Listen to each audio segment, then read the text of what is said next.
एक धन्ना जी करके भगवान के भक्त थे, छोटे से थे। घर में संत आए, संत शालिग्राम भगवान की सेवा करते थे। अब धन्ना जी बैठ करके देखते थे और देखते ही बड़े खुश होते थे। कभी दही से स्नान, दूध से स्नान, पंचामृत से स्नान, जल से स्नान, फिर इत्र आदि लगा के, तिलक लगा के उनकी आरती पूजा, तुलसी अर्पण, ये सब देख करके धन्ना जी को बड़ा आनंद आता था। अब भले ही खेल के रूप में सही, धन्ना जी को बड़ा मन लगता था उसमें। कुछ दिन बाद संत जाने लगे तो धन्ना जी रोने लगे, बोले कि आप तो चले जाओ लेकिन अपने ठाकुर जी मुझको दे जाओ, उनकी सेवा मैं करूंगा। अब तो इतना रोए, इतना रोए, इतना रोए धन्ना जी की संत का निकलना मुश्किल हो गया। तो संत ने क्या किया, रात्रि में धन्ना जी सोए तो बाहर से काला काला एक पत्थर ले आए और उस पर ही इत्र आदि लगा के, उसको तिलक विलक लगा के उसको सिंहासन पर बैठा दिया और अपने ठाकुर जी को नीचे बैठा दिया। धन्ना जी सुबह बोले, संत जी आप मत जाओ, छोटे बालक। संत बोले, अच्छा देखो, अंदर आओ मंदिर में। मंदिर में गए तो बोले, देखो वो तो सिंहासन पर ठाकुर जी बैठे और नीचे हमारे ठाकुर जी बैठे, बताओ तुमको कौन से चाहिए। धन्ना जी बोले, मैं तो सिंहासन वाले लूंगा, बड़े वाले ठाकुर जी मेरे। बोले ठीक है, तो उनकी सेवा करो, अब हमको जाने दो। अपने शालिग्राम जी को लेकर के संत चले गए। अब धन्ना जी उस पत्थर की सेवा करते हैं, असली शालिग्राम तो संत अपने संग ले गए, लेकिन धन्ना जी इतने भाव से सेवा करते थे। महाराज लाल तिलक लगाने के लिए मां ने रोली नहीं दिलाई तो ईंट ले आए, ईंट को घिस करके उसी से लाल लाल रोली बना दी, वही लगाते। भोग धराने के लिए फल तोड़ लाते। मतलब सेवा की व्यवस्था नहीं होती थी तो धन्ना जी कैसे ना कैसे करके करते थे। छोटे से बालक हैं, खेल खेल में सेवा करते थे। बीच में संत किसी और के घर में आए तो धन्ना जी वहां जाके अपनी सब सेवा बताते, मैं ऐसे ऐसे करता हूं। संत बोले, भोग नहीं लगाते अपने ठाकुर जी का। बोले भोग, बोले तुमको भूख लगती है। बोले हाँ, ऐसे ठाकुर जी को भी भोग लगाना चाहिए ना। छोटे बालक को ऐसे ही समझा दिया। अब तो धन्ना जी ने मां से आज बढ़िया खिचड़ी बनवाई, कड़ी बनवाई, रोटी सब्जी बनवाई और भोग लगा के ले गए ठाकुर जी के पास। संत ने बताया था पर्दा करके भोग लगाना। पर्दा लगा दिया, भोग ठाकुर जी के सामने धर दिया। धन्ना जी बार बार पर्दे में से देखें, खा ही नहीं रहे, ठंडा हो जाएगा भोग। ठाकुर जी खा लो जल्दी से, देखो बढ़िया गरम गरम कड़ी लाया हूं और खिचड़ी बनाई, मैया ने घी डाला, उस पर पालो प्रेम से। बहुत देर हो गई, ठाकुर जी नहीं पाए तो धन्ना जी वहीं लेट गए। बोले आप नहीं पाओगे तो मैं भी नहीं पाऊंगा, मैं भी भूखा ही रहूंगा फिर। अब इतना सहज सरल प्रेम धन्ना जी का, भूखे प्यासे धन्ना जी पड़े हैं नीचे, छोटा सा बालक है, ठाकुर जी से देखा नहीं गया। इतने में ही महाराज लेट गए धन्ना जी, उनको चटकारों की आवाज आने लगी।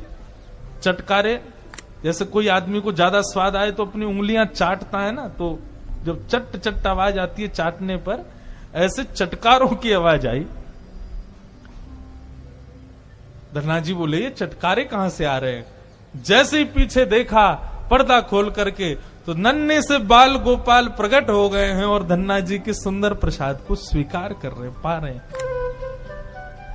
असली शालिग्राम नहीं थे धन्ना जी के, पत्थर की सेवा करते थे, लेकिन भाव और विश्वास इतना ठाकुर जी के प्रति, ठाकुर जी प्रकट हो गए।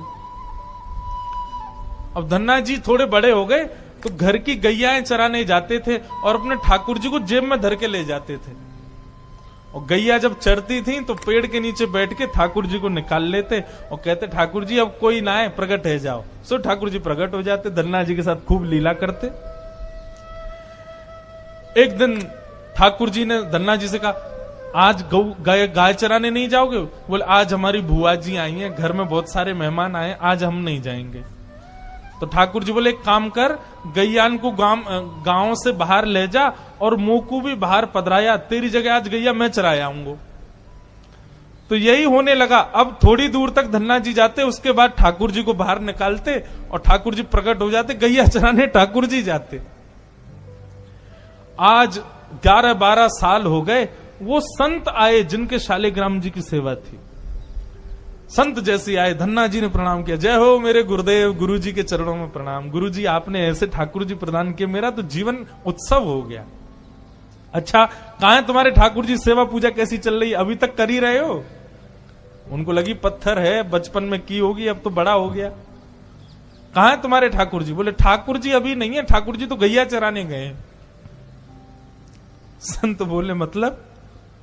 बोले हाँ, मैं कभी व्यस्त होता हूं तो मैं ठाकुर जी को गैयाओं के संग भेज देता हूं, ठाकुर जी गैया चराने जाते हैं। संत बोले पहले तो छोटा था, अब तो इतना बड़ा हो गया, ये अब भी बचकानी बातें करता है। अरे लाला ऐसे मत बोला करो।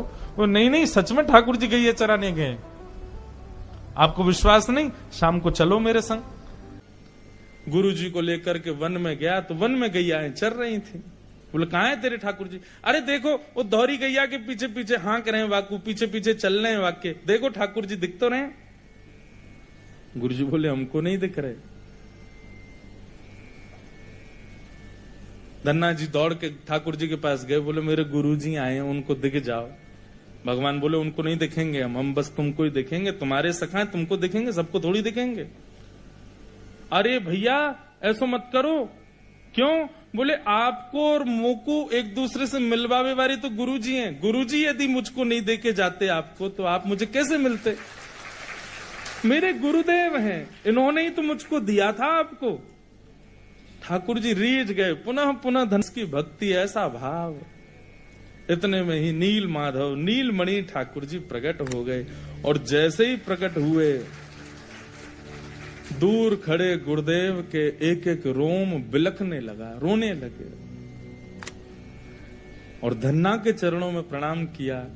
बोले हम सच्चे शालिग्राम से प्रकट नहीं कर पाए, तूने सामान्य पत्थर से प्रकट कर दिया ठाकुर जी को। हम अष्टयाम सेवा से प्रकट नहीं कर पाए और तूने सामान्य पत्थर घिस घिस के तिलक लगा के प्रकट कर दिया ठाकुर जी को। हम 56 भोग पधरा करके ठाकुर जी को प्रकट नहीं कर पाए, तू बेसर की रोटी खवा के ठाकुर जी को चटकारे दिलवाता है।